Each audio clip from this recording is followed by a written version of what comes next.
کرائے نا, وہ آپ کے ساتھ میں کروا رہی ہوں, آپ آگے سے بات کرتے ہیں تو پھر وہ جواب دینے لگتے ہیں. آپ ایشو پہ بات شروع کریں گے, وہ چپ ہو جائیں گے. وہ چپ کریں گے تو میں بات کروں گا نا. میں نے کروا لیا ان کو چپ. بار بار بیچ میں بول رہے ہیں, میں کیا بات کروں. نان اللہ صاحب وہ چپ ہو گئے ہیں, اب آپ بولیں پلیز. میں کہہ رہا ہوں چلے ٹھیک ہے.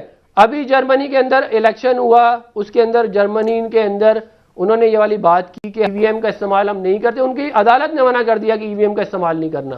دنیا کے میجورٹی 167 جو ملک ہیں جو اپنے آپ کو ڈیموکریسی کہتے ہیں, 90% جو ملک ہیں وہاں پہ کیا کہتے ہیں, ای وی ایم استعمال نہیں ہوتا. ای وی ایم یہ کوئی ریگنگ کو روکنے کا سسٹم نہیں ہے, یہ آپ نے آلریڈی ایگزسٹنگ پروسیس کو آٹومیٹ کیا ہے. وہ ایک سسٹم ہے. اس کے اندر آپ یہ کہیں کہ جی اینٹی ریگنگ ہے. آج یہ پاکستان کی تاریخ میں پہلی دفعہ ہو رہا ہے کہ الیکشن ہونے سے 2 سال پہلے ہی الیکشن جو ہے وہ کنٹروورشل ہو گیا ہے.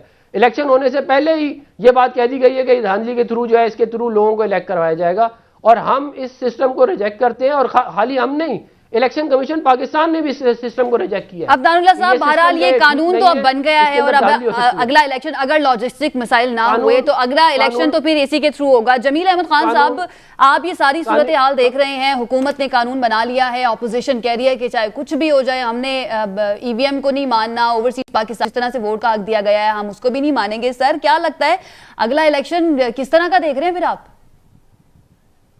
جی یہ بڑی بات خوشقسمتی ہوگی ہماری کہ اگر اگلے الیکشن کو ہم ابھی سے, اور جیسا کہ پارٹی کے لیڈران نے بھی کہا ہے, دونوں بڑی پارٹیز کے لیڈران نے اور خاص طور پر پیپلز پارٹی کے لیڈر نے تو بالکل کلیئر کہہ دیا ہے کہ یہ ایسی صورت میں ہم بالکل نہیں, یہ الیکشن ابھی سے نہیں ہم مانتے.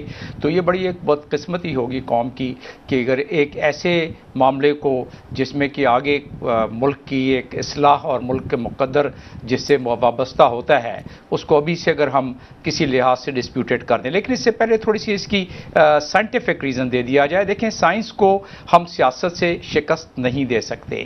جیسے کرونا کو ہم نے کوشش کی تھی سیاست سے شکست دینے کے لیے, وہ نہیں ہو رہا تھا. تو ابھی دیکھ لیں کہ ہم اس وقت 21ویں صدی میں رہ رہے ہیں. 21ویں صدی کے چیلنجز کو, what we say that we cannot beat the challenges of 21st century with the tools of 19th century. So we have to upgrade ourselves. ہم نے اپنے آپ کو آہستہ اپ گریڈ کرنا پڑے گا, ٹیکنالوجی کی طرف جانا پڑے گا, ورنہ ہم ترقی نہیں کر سکتے, ہم آگے نہیں بڑھ سکتے. یہ بات درست ہے. لیکن یہ بات بھی درست ہے کہ دستور اور اس ملک کے 22 کروڑ عوام, 222 ملین سے زیادہ لوگوں کو کا اعتماد جو ہے, ان کا رشتہ ہے دستور پر اعتماد, ان کا رشتہ ہے قانون پر اعتماد. اگر ایسی قانون سازی جو کہ ہوئی ہے اس کی وجوہات سیاسی ہی صحیح, لیکن اگر اس میں کچھ شکیں اور کچھ آرٹیکلز ابھی سے اگر اس کو, یا کچھ قوانین سازی کا یا جو اس کی لیجسلیشن ابھی سے ڈسپیوٹڈ بن جائے قوم کی نظر میں کثیر آبادی کے, کیونکہ ہمارے لیڈران ہیں بڑے محترم ہیں جو اسمبلیوں میں بیٹھتے ہیں, ہمارے نوجوان 120 ملین ان سے راہ دیکھتے ہیں, اپنے مستقبل کا راہ کا تعین کرتے ہیں. ان کی چال, ان کی ہر بات کا الفاظ کی ادائیگی, ان کی گفتگو, ان کے افکار, ان کے کردار, تمام کے معاملات کو ہمارے نوجوانوں پر بہت اثر پڑتا ہے, اور ہم تقلید کرنے کی کوشش کرتے ہیں ہمارے نوجوان ان کی.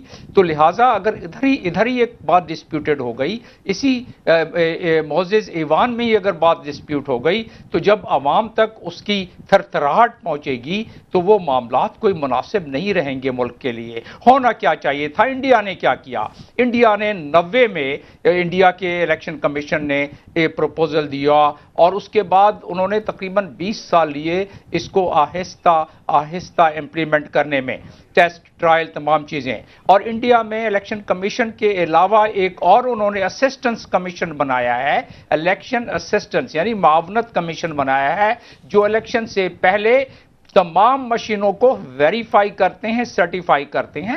ہمارے ہاں اس قسم کے میکینزم مزید بھی اس کو امپروو کیا جا سکتا ہے. جہاں تک رہا سوال مشین کے کل آ رہا ہے, اگلا ہفتہ آ رہا ہے, سپریم کورٹ جا کے چیلنج کر دیں. بالکل جمیل صاحب, میں آپ کی طرف ہی آ رہی ہوں. اچھا فرض کریں اگر سپریم کورٹ انٹرٹین نہ کرے اور ان کے حق میں فیصلہ ہے, تو یہی سوال میرا اگلا سوال ان سے یہ معافی مانگیں گے قوم سے. میرا اگلا سوال ان سے یہی ہوگا عدنان صاحب سے, لیکن اس سے پہلے جمیل صاحب کی طرف میں جاؤں گی.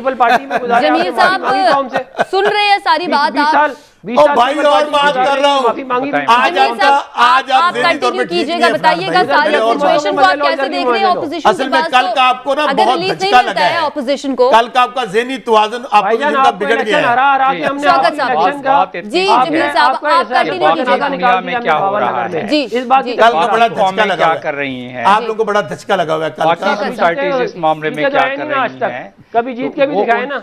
तकाबली जायजा लेना बड़ा जरूरी है हमारे लिए। जी। जब तक हम तकाबली जायजा नहीं लेंगे अपने गिरदो नवाह का और बाकी दुनिया में कैसा हो रहा है, ये बात हकीकत है कि ईवीएम बहुत सारे ममालिक में नहीं हुई है। तकरीबन दुनिया के 8 ममालिक में सही मायने में ईवीएम की इम्प्लीमेंटेशन हुई है, बाकी अब तक इस तरफ नहीं जा रही। ये बात भी हकीकत है कि जर्मनी में शुरू हुआ और उनके कोर्ट ने उसको डिक्लाइन कर दिया। ये बात भी हकीकत है कि इंडिया में 900 मिलियन तकरीबन 1 अरब लोग ईवीएम से वोट डालते हैं। ये बात भी हकीकत है कि टेक्नोलॉजी का दौर है। ये बात भी हकीकत है कि टेक्नोलॉजी को किसी स्टेज तक ले जाने के लिए बहुत सारे टेस्ट और ट्रायल होते हैं।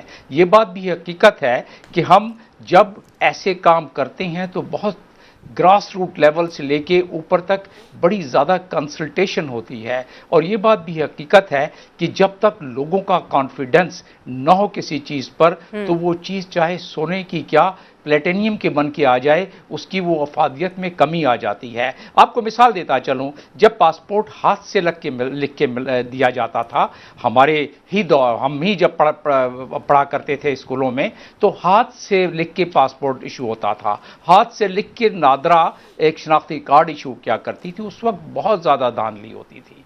और जब से कंप्यूटराइज हुआ, जब से डिजिटलाइज हुआ, उसमें इंसानी अंसर कम हुआ और धांधली के चांसेस कम होना शुरू हो गए। तो कहने का मकसद ये, हम जब सफ़ीर थे या जो सफ़ीर अब हैं, हम जो कुछ ऐसे हमारे पास जो आईटी के एक्सपर्ट हमारे अफनान साहब बैठे हैं वो बताएंगे कि उसमें इतने ज़्यादा कोडिंग होती है कि दुश्मन ममालिक भी उसके लिए नामुमकिन होता है कि वो उन मामलात को देख सके। तो कोई भी मशीन हो उसमें अगर आप ज़्यादा लेयर्स डाल दें सिक्योरिटी के तो उसके चांसेस कम हो जाते हैं और उसके इदराक किया जा सकता है बहुत सारे मामलात का। लेकिन बात वहीं पर आ जाती है, इन्हीं खदशात के साथ ही जो बड़े बड़े ममालिक हैं वहां पर भी ईवीएम का इस्तेमाल हुआ, वहां पर भी ये खदशात है, वहां पर भी ऑपोजिशन जो है, जैसे कि अभी ट्रंप की बात कर रहे थे शौकत बसरा साहब के, ट्रंप ने मानने से इनकार कर दिया, अपने सपोर्टर जो हैं वो कैपिटल हिल की तरफ दौड़ा दिए, लेकिन सिस्टम ने उसको रिजेक्ट कर दिया। बिल्कुल सिस्टम ने ट्रंप की बात को नहीं माना, उसके जो उनका सिस्टम है उसने नहीं माना। आप ये अंदाजा करें कि जो रिजेक्टेड वोट्स हमारे हैं, ये इसमें हमारे दोनों मोहतरम पार्लियामेंटेरियन बताएंगे कि काफी एक कसीर तादाद हो जाती है रिजेक्टेड वोट्स की। अगर हम इसको ले जाएंगे डिजिटलाइज और टेक्नोलॉजी की तरफ, तो रिजेक्टेड वोट जिस तरह इंडिया में बहुत कमी आ गई रिजेक्टेड वोट्स की, उसमें बहुत सारी रिपोर्टें मौजूद हैं, आप उसको गूगल पे भी देख सकती हैं। तो इसी तरीके से इंडिया में जिस तरह पाकिस्तान में एक सेकंड सिर्फ वन लास्ट सेंटेंस, इनफैक्ट के पाकिस्तान में भी कुछ ऐसे दूर दराज के इलाके हैं जहां के पोलिंग बूथ पर कब्जा करके और बाकी अपने मनमानी के साथ वो धांधली और ठप्पे छप्पे लगाए जाते हैं। ये बात सारी, लेकिन कम तादाद में ऐसा होता है बहरहाल। लेकिन इसमें ईवीएम जो इंडिया ने किया है या कुछ और मुल्कों ने किया है, उसमें उन्होंने एक ऐसा डिसेबल सिस्टम रखा हुआ है कि जैसे जब ऐसी कोई बात हो तो वो बटन दबा दे प्रिजाइडिंग ऑफिसर और उसके बाद वो डिसेबल हो जाता है, उसको फिर एक कोर्ट के जरिए खोला जा सकता है। तो इस किस्म के आईटी में इतने ज़्यादा एडवांसमेंट हो गई है कि उसमें हम बहुत सारी चीज़ें और ला सकते हैं। और अगर अभी ये बिल पास हो ही गया है तो हमारे पार्लियामेंटेरियंस इसको आगे जाके इसमें मजीद इजाफा, मजीद बेहतरी, आपका तो आप ताकत के पुजारी हैं, आप पैसे और ताकत के पुजारी। मेरे ख्याल से मुझे जमील अहमद खान साहब की तरफ बढ़ जाना चाहिए, क्योंकि आप लोगों की जो आपस की लड़ाई है ना वो खत्म नहीं हो रही। जमील अहमद साहब पे बिकने वाले भाई, दो टकों पे बिकेंगे। इनको कल अस्पतालों में होना चाहिए। जमील साहब आप ये बताइए कि आप मुल्क की सियासत को ऑब्जर्व कर रहे हैं, माजी में भी करते आए हैं। एक तरफ ऑपोजिशन कहती है कि पुराना निजाम भी बहुत सीधा था, दूसरी तरफ कहती है कि जो नया निजाम आया है वो भी ठीक नहीं है, उसको भी हमने नहीं माना। शौकत है आपकी भाईजान। आप यानी कि दो अगला इलेक्शन आपको क्या लग रहा है? तो वहीं से ही हो गया। अगर ठीक नहीं था, एक नया निजाम भी ठीक नहीं अफनान है, साहब प्लीज, तो शौकत फिर साहब ये प्लीज। ये भाई आप अस्पताल ये में तो जाएं, राह शोबे हमवार ना की आए। जा रही है आपके लिए किसी और निजाम की। अस्पताल में दाखिल हो जाए, आपका दिमागी जमील साहब आप कंटिन्यू कीजिए, प्लीज कंटिन्यू कीजिए। नैब जाए शौकत साहब और अफनान साहब, मेरी बारी आ गई है अब। ये जी शौकत साहब और अफनान साहब, थोड़ी सी मुझे बारी मिल गई है, जरा मुझे कुछ वक्त अनायत फरमा दें आप दोनों हजरात। और आयशा ने तो मुझे कहा ही है कि मैं जवाब दूं, लेकिन नया निजाम पुराना निजाम, गलत बात, प्लीज मैं गुजारिश करूंगा कि बस चंद माजूरात हैं कि आयशा ने सवाल पूछा है, आयशा ने सवाल किया है मुझसे, ये बड़ी बहुत गलत तरीका है इस तरह से बात करने का। एक लम्हा अफनान साहब, शौकत साहब, आपसे मैं रिक्वेस्ट कर रही हूँ प्लीज, इस तरह से आप नेशनल टेलीविजन पे बैठे हुए हैं, आपके सपोर्टर्स आपको देख रहे हैं, क्या सोच रहे होंगे? जी देखिए, मेरे देश के 120 मिलियन नौजवान देख रहे हैं। हम चाहते हैं कि उनको भी थोड़ी सी आगाही दे दें। तो मुझे अगर इजाजत दे तो चंद माजूरात हैं। आपने मुझसे सवाल किया कि पुराना निज़ाम भी ख़राब, नया निज़ाम भी ख़राब, तो खुदारा अगर ये दोनों ही निज़ाम ख़राब हैं तो किसी नए निज़ाम को दावत ना दें। अगर कोई नया निज़ाम आ गया तो न पुराने वाले फायदे में रहेंगे, ना नए वाले फायदे में रहेंगे, ना ये कौम फायदे में रहेंगे। नया निजाम ही है इस वक्त, नया निजाम ही है इस वक्त मुल्क में। जी वो नए निजाम वाले ही बैठे हुए हैं इस वक्त बेहतर करके। जी मैं ये गुजारिश कर रहा हूं कि जो मुल्क में सियासत है या समाजत है वो इर्तिकाई निज़ाम का एक हिस्सा है, यानी इवोल्यूशनरी प्रोसेस है।